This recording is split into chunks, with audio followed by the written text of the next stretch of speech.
Hai, saya Kitty Ruth Kirana, Gen Z, Master Kebijakan Publik dari Tsinghua University, China. Selamat datang di Komentar Kitty Kirana, ruang di mana kita akan bongkar isu publik melalui kacamata kebijakan publik. Hari ini saya akan bahas salah satu program paling besar, paling mahal, dan juga paling kontroversial, makan bergizi gratis atau MBG. Di atas kertas sih tujuannya mulia. Anak-anak Indonesia bisa makan bergizi, makan sehat setiap hari.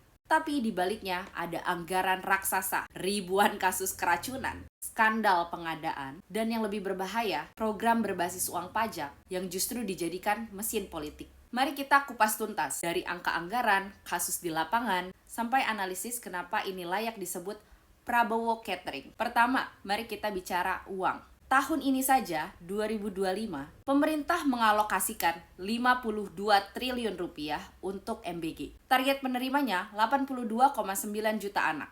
Kalau benar dijalankan penuh, biaya hariannya bisa mencapai 1,2 triliun per hari. Hanya untuk makan, jatah per anak sih 15.000 per porsi. Ini sekilas terlihat sederhana ya. Tapi pada skala sebesar ini, setiap rupiah yang bocor berarti kerugian miliaran dari anggaran pajak. Dan sayangnya, laporan media menunjukkan kebocoran itu nyata. Menurut data resmi, ada 5.885 dapur MBG di seluruh Indonesia. Tapi banyak juga laporan yang menyebut sebagian dapur itu hanya formalitas belaka, formalitas administrasi. Ada di kertas, tapi tidak beroperasi sungguhan. Kenapa bisa begitu? Karena desain kebijakan MBG. Alih-alih dana langsung ke sekolah, pemerintah justru memilih model outsourcing kebijakan. Memberi kontrak ke vendor-vendor besar, lalu vendor besar ini menunjuk subkontraktor, lalu sub lagi. Ada yang bilang di atas kertas ini adalah cara paling efisien. Tapi justru di lapangan, rantai panjang ini membuka ruang pemotongan anggaran di setiap level, dapur fiktif untuk akal-akalan, dan juga lemahnya kontrol kualitas. Dengan desain seperti ini, wajar kalau muncul istilah dapur bodong. Masalah paling nyata, makanan bergizi gratis justru bikin anak-anak keracunan dan sakit. Mari kita lihat rentetan kasus belakangan ini. Di Garut ada 569 siswa keracunan massal. Di Banggai Kepulauan ada sekitar 250 siswa SD sampai SMA diduga keracunan dari MBG. Di Banjarnegara 146 santri keracunan, puluhan dirawat. Di Sukabumi ada 69 siswa sakit setelah makan bergizi gratis. Menurut JPPI atau Jaringan Pemantau Pendidikan Indonesia, total sudah ada 5.360 siswa terdampak keracunan, sakit hingga September ini. Ketika ribuan anak sakit dalam waktu singkat setelah makan bergizi gratis, ini bukan insiden kecil. Ini adalah tanda sistem MBG bermasalah. Kalau kita hitung, untuk satu anak, jatahnya Rp15.000 per porsi. Tapi, laporan media menyebut penyedia catering di lapangan justru hanya terima Rp8-10.000. Artinya, ada selisih 5-7.000 per porsi per anak setiap hari. Kalau targetnya 82,9 juta anak, selisih itu setara ratusan miliar rupiah setiap hari. Oleh karena itu, publik bertanya, uang yang hilang itu kemana?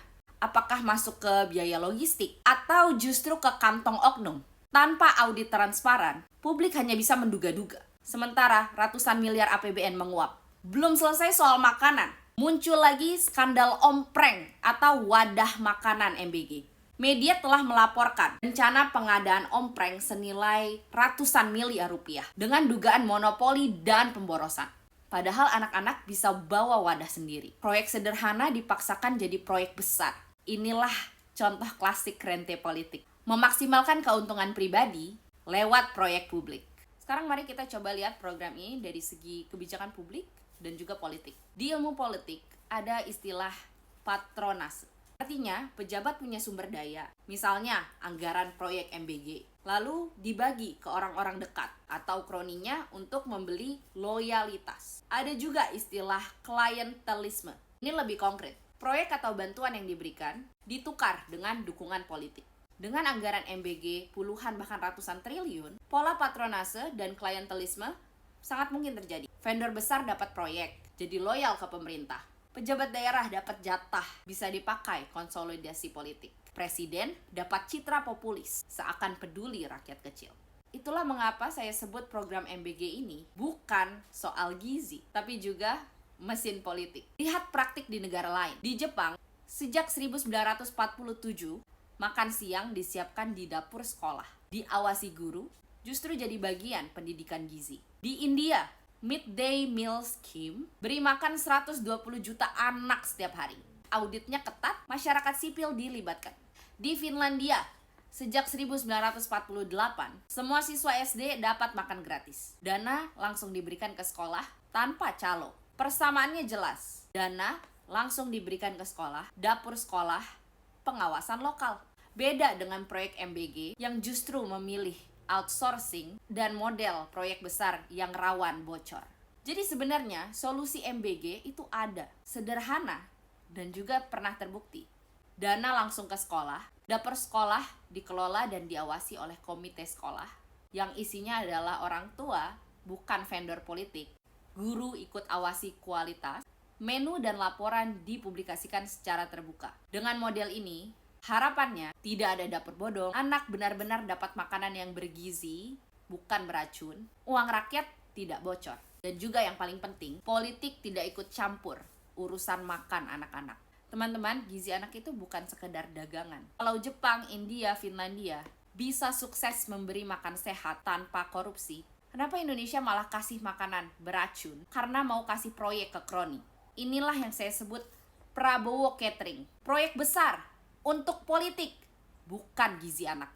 Ini saatnya kita ubah sistemnya. Kembalikan ke sekolah, ke guru, ke dapur sekolah, ke ibu-ibu komite. Karena masa depan bangsa dimulai dari isi piring anak-anak kita. Kalau kamu setuju, klik subscribe, bagikan video ini, dan tulis komentar kamu di bawah. Saya Kitty Ruth Kirana, sampai jumpa di komentar Kitty berikutnya.